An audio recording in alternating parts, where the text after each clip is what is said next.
Dudes, it's the close-up. The close-up. Week 2 preview. Week 1 is in the books. I'm sorry that we're late on the preview. We missed last night's game.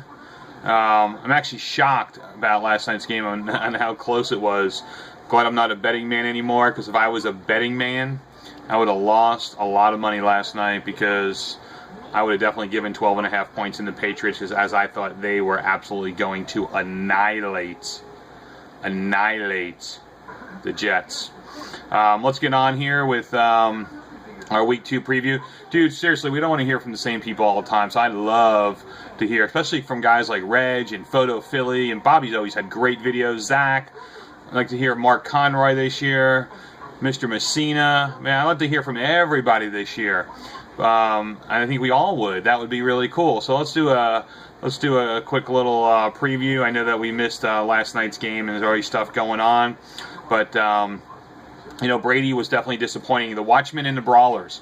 Brady was definitely disappointing with only 10 points. That was kind of surprising. I'm actually just looking at the matchups here. I'm not looking at the projections.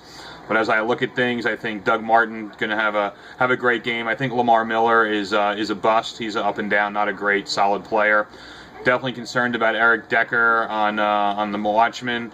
Just think there's too many weapons there for Peyton, and I just don't see it. I think the Packers D, decent shot. I don't know. I mean, his projection is he's still projected to beat Phil, but I think Stafford at Arizona is a good matchup. I think Charles home against Dallas is a good matchup. I think Eddie Lacy might have a good game, and I think AJ Green on Monday Night Football. He'll win it. Phil will win. Phil will need 14 points. 14 points. Phil will need from AJ Green going to that Monday Night Football game against the Steelers. 14. See, I'm actually holding my hand up, but you can't see it. I'm making this 14 points, but you can't see it. Dude, we're getting excited. Dave Young is moving down right after Thanksgiving. We are opening up the Making Waves Surf Shack. Coffee, espresso, lattes, eternal water, Island Oasis smoothies, and Big Train chai tea. We're excited about it. And the 2 coffees that we're offering, Just Love Coffee, and we just became a distributor of Marley Coffee. So Bob Marley's son, Rohan, who was a linebacker for the Miami Hurricanes, couldn't make anywhere else in life, but basically took his grandmother's 52 acres on the top of the Blue Mountains in Jamaica, and now he started coffee production. And Rohan is running this Marley Coffee. And it's all about, dude, making waves. Jesus made waves, radical dude. Some people say that I am at times, make a little waves. But this is what I'm all about, man. Putting speakers on the outside of the Surf Shack. Dave Young running this thing. Going to have fun with our picnic tables out there and our portable bar that's going to be used for like the espresso bar, which is going to be cool. Have our speakers, and we're playing Pandora, jamming some Marley music, serving Marley coffee. Stir it up, baby. Stir it up at the Making Waves Surf Shack. 14 points. Phil will be down. Monday Night Football going in. Will AJ Green get 15 points or not? Because he will need 15, because the Watchman's bench will surpass Photo Philly's bench. Good matchup. Zach, BCU 59er. It's cool. Hope is still crushing it. Perfectville Finns, Rob. Dude, this is going to be a lot tighter now, since he made a great pickup in Edelman. It was a great. One of the benefits about losing early in the season is you get to pick soon on the draft board. The waiver wire. So you get the first choices on the waiver wire, and that helps a lot. You might want to. You lose that first game, you get to pick up a player like Edelman. That's kind of cool, and he crushed it last night with 20 points. Russell Wilson, I think, is going to have a decent game. I am not sold on Marshall. I'm not sold on his running backs at all. Darrell Richardson's a decent flex guy. I actually targeted him in the draft. I liked him. Chris Johnson, Goldtooth, obviously you know I don't like him. I can't stand him. I hope Houston shuts him down. Marshawn Lynch against San Francisco's defense. Not sold on Marshawn Lynch this year anyway. I think Edelman will be his highest production player. Andre Johnson will probably have a good game against Tennessee. I don't agree with the projections. I think Vic is going to be a monster. Vic is going to be a monster at home against San Diego. Ray Rice is going to be a monster at home against Cleveland. Reggie Bush is going to be way solid once again. At Zona. Randall Cobb, I think, is going to catch one long touchdown pass, and I think also Randall Cobb is going to get a special teams touchdown. So Rob's going to be loving life there. And Dwayne Bowe, he's okay. I think Rob crushes this week. Zach, who is one of the greatest additions to our league, not in terms of, getting involved and being vocal and all that, but as a player, he is far and away one of the best. I'm looking at the time. Oh, it's not bad.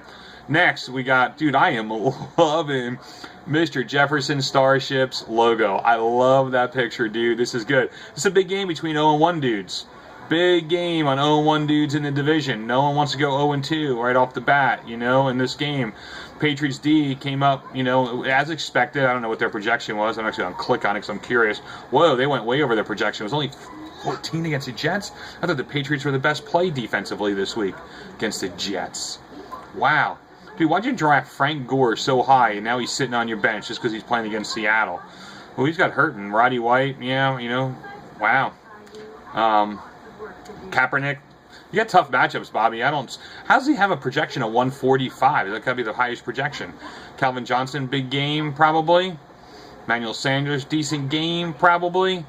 No one else. I'm not sold. Not sold on Torrey Smith as the number one receiver yet for his team.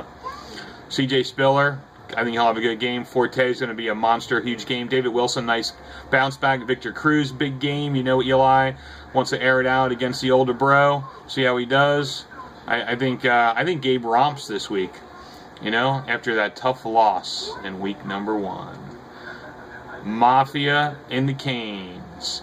Good battle for first place in the Corinth division. Both won last week, even though the Hoodmen, the Canes, didn't deserve that victory with such a pitiful output. All right, let's look. Big Ben at Cincinnati. He's going to be airing the ball out because I think it should be, Cincinnati's going to score some points. And hopefully he's airing it out to Antonio Brown, by the way. McFadden could have a huge game against Jax. Niners D at Seattle. I'm not sold on it. Witten, I like. Brandon Marshall's going to be a monster again this week. I just don't like Cam Newton. I'm sorry. Peterson at Chicago. Ridley only got 4. Ridley. And Vic Ballard now on IR. He could actually move him down the. There's a tidbit of good quality information, Mike Messina. Put Vic Ballard on IR and pick somebody else up. He got some ugly. I don't think his team's gonna. Dude, I think you'd be lucky to hit your projection of 111. I think Aaron cruises to an easy victory. Aaron goes 2-0 and is not a high-scoring team at all. He might score 110 and go 2-0. It's pretty weak. The defending champion, the mighty Lions of Judah, and Ryan, he hasn't stopped believing yet, even after an ugly loss last week. Gajkowski, 6 points. Dude, Amendola, that's discouraging. It's very discouraging. I think Peyton has a big game. I'm not sold on his lineup at all this week. I think Seahawks, could have a defense, might get a score. I think actually Fred Jackson might have I think Fred Jackson, as opposed to the law firm, I'd play Fred Jackson over the law firm. I'd play Santana Moss over the law firm. You need to look at your lineup. Oh, dude, he could have had Santana Moss in there for Amendola.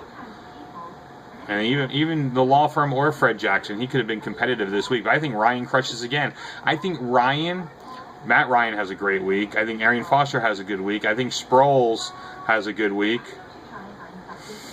I think Demaryius Thomas catches a touchdown. Deshaun Jackson, dude, he's got a good. I'm glad I'm not playing Ryan this week. He's got good matchups. Second week in a row, I believe Ryan will be the high-scoring team. Final matchup,